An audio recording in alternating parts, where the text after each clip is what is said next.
Oh baby YouTube, it is time. We finally got the confirmation of the Optic roster, the changes everyone's been waiting for, and I cannot wait to talk about it. So YouTube, what's going on? It's your boy SalvationsElite, and we are back with another video, guys. As you guys have probably heard, Optic finally announced their roster. LG has also confirmed the roster change, and man, it is going to be insane to see what happens with this Optic gaming roster. So the new roster is CRIM, Scump, Octane, and Methodz. So after all this turmoil, Karma and Formal are off of Optic Gaming. I know my hair is just disgusting. Just don't look at that. We're talking about Optic Gaming here, okay? So let's just focus on that. I'm getting a haircut tomorrow. It'll be over with.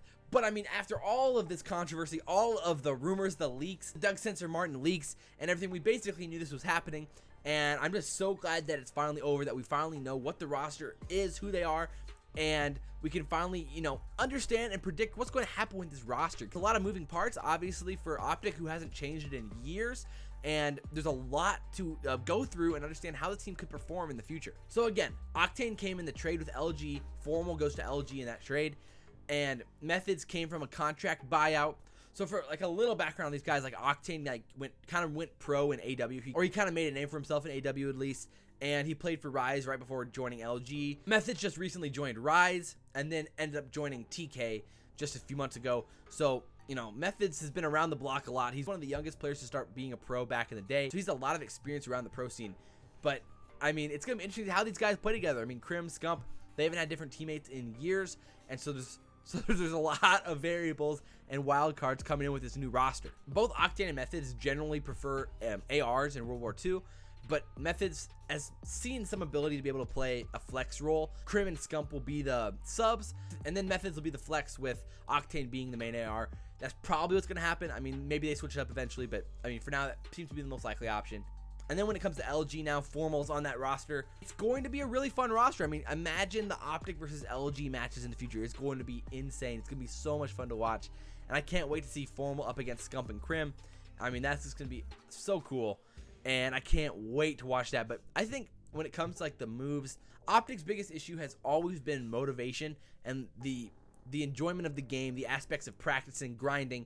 And I think that was a big criticism of Scump this year, is that he hasn't been as active in scrims and practice and 8s, lobbies, and whatever. And he hasn't played the game as much as he should. So we'll see if this roster change kind of inspires him to become more involved with the community, you know, grind those GBs, I mean, grind those scrims, grind that practice, and really get to where he needs to be, get that time in that he needs to have to be the elite player that he should be, and he has the ability to be. Methodz and Octane can really come in and inspire CRIM and Scump to put in the work and make that happen. Then Optic could be significantly better and really contend for, you know, majors. I'm not necessarily convinced that this roster, on paper, this roster isn't better than Karma and Formal, with CRIM and Scump, obviously. So it's all going to come down to motivation and what Scump and CRIM want to put in to become the best and still be the best. So right now it's more of a lateral move, but if that motivation kicks in and they really get that practice time in that they need to have, then I mean, they could be a fantastic team. So I'm looking forward to seeing what that happens with there. And then LG, it's a little bit different for LG. I think those guys are all total veterans. I'm fully confident that Formal's going to be putting in the time to come back and take his revenge on Optic a little bit here.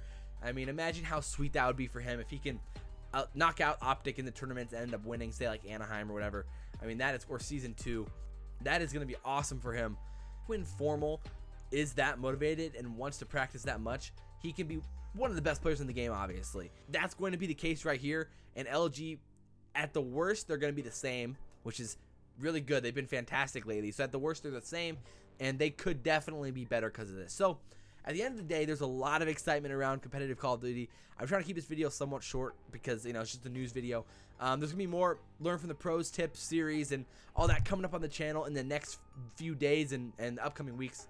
I'm back home, so I'm trying to figure out my schedule still for the summer and everything. So we'll see how that works. But as always, guys, I really appreciate you guys sticking around for the news, and I appreciate all you guys for subscribing. I love seeing all the new faces around here. Comment down below what you guys think about the roster. I love seeing what you guys have to say. But as always, guys, I'm your boy SalvationsElite, and we'll see you next time. I'm green that he can see the nade come in. They immediately know that at least one or two of them spawned by docks, so he slows up, waits for John to get those callouts and get those kills, and then he pushes forward. Again, a fantastic play from Jkap. And not only that,